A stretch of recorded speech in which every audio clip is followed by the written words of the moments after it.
Naaman, commander of the army of the king of Syria, was a great man with his master and in high favor, because by him the Lord had given victory to Syria.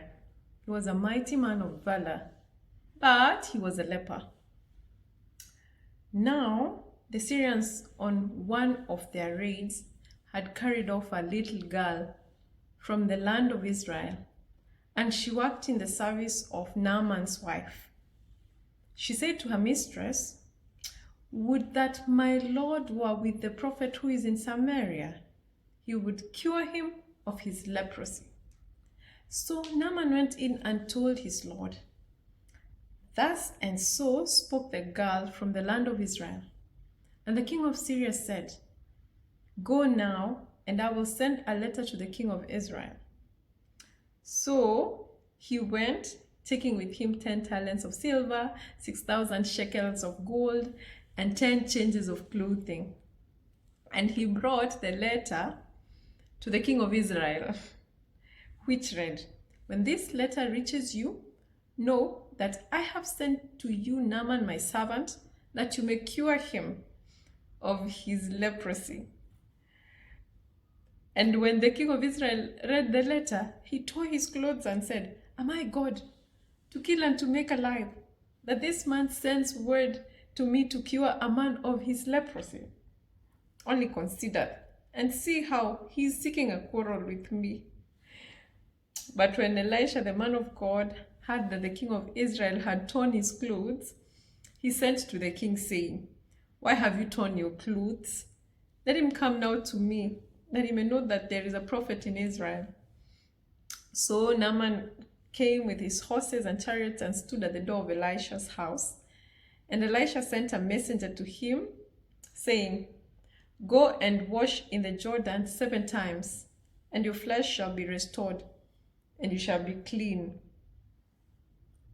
But Naaman was angry and went away, saying, "Behold, I thought that he would surely come out to me and stand and call upon the name of the Lord his God and wave his hands over the place and cure the leper. Are not Abana and Pharpar, the rivers of Damascus, better than all the waters of Israel? Could I not wash in them and be clean?" So he turned and went away in a rage. But his servants came near and said to him, "My father, it is a great word the prophet has spoken to you. Will you not do it? Has he actually said to you, 'Wash and be clean'?" So he went down and dipped himself 7 times in the Jordan, according to the word of the man of God. And his flesh was restored like the flesh of a little child, and he was clean. Then he turned to the man of God, he and all his company, and he came and stood before him, and he said, "Behold, I know that there is no God in all the earth but in Israel. So accept now a present from your servant." But he said, "As the Lord lives, before whom I stand, I will receive none." And he urged him to take it, but he refused. Then Naaman said, "If not, please let there be given to your servants 2 mule loads of earth. For from now on, your servant will not offer burnt offering or sacrifice to any god but the Lord." So this is Naaman saying from now he will just worship the Lord of Israel. "In this matter, may the Lord pardon your servant. When my master goes into the house of Rimmon to worship there, leaning on my arm, and I bow myself in the house of Rimmon, when I bow myself in the house of Rimmon, the Lord pardon your servant. In this matter," he said to him, "Go in peace." So now, of course, Naaman will have to take his boss to go and worship the idols, and he's saying every time he goes, may God forgive him. Now, the love of man is the root of all evil. But when Naaman had gone from him a short distance, Gehazi, the servant of Elisha, the man of God, said, "See, my master has spared this Naaman the Syrian, in not accepting from his hand what he brought. As the Lord lives, I will run after him and get something from him. So Gehazi followed Naaman, and when Naaman saw someone running after him, he got down from the chariot to meet him and said, "Is all well?" "All is well. My master has sent me to say, there have just now come to me from the hill country of Ephraim 2 young men of the sons of the prophet. Please give them a talent of silver and 2 changes of clothing." And Naaman said, "Be pleased to accept 2 talents. And he urged him and tied up 2 talents of silver in 2 bags with 2 changes of clothing and laid them on 2 of his servants, and they carried them before Gehazi. And when he came to the hill, he took them from their hand and put them in the house. And he sent the men away, and they departed. He went in and stood before his master, and Elisha said to him, "Where have you been, Gehazi?" And he said, your servant went nowhere." But he said to him, "Did not my heart go when the man turned from his chariot to meet you?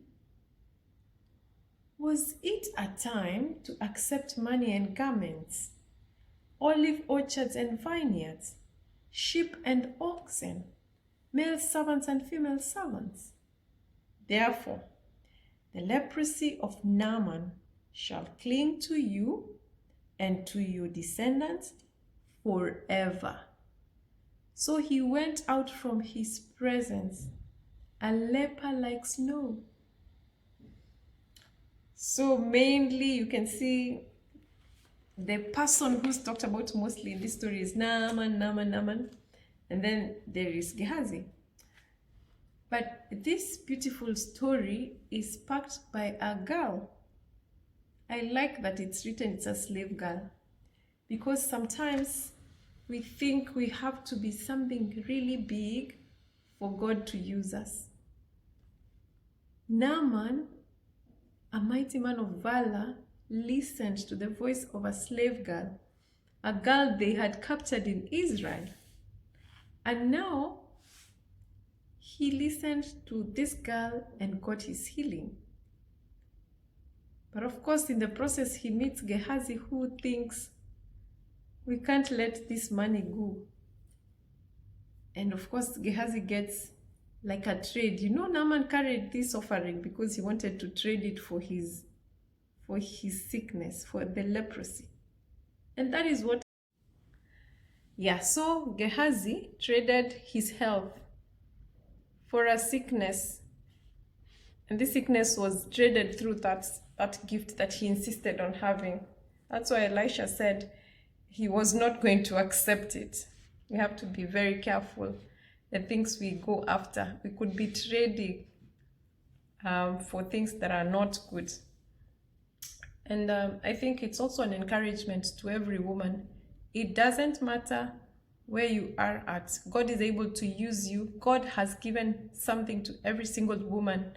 For this woman, she was a slave girl, yes, but it is through her that Naaman got her healing, the physical healing.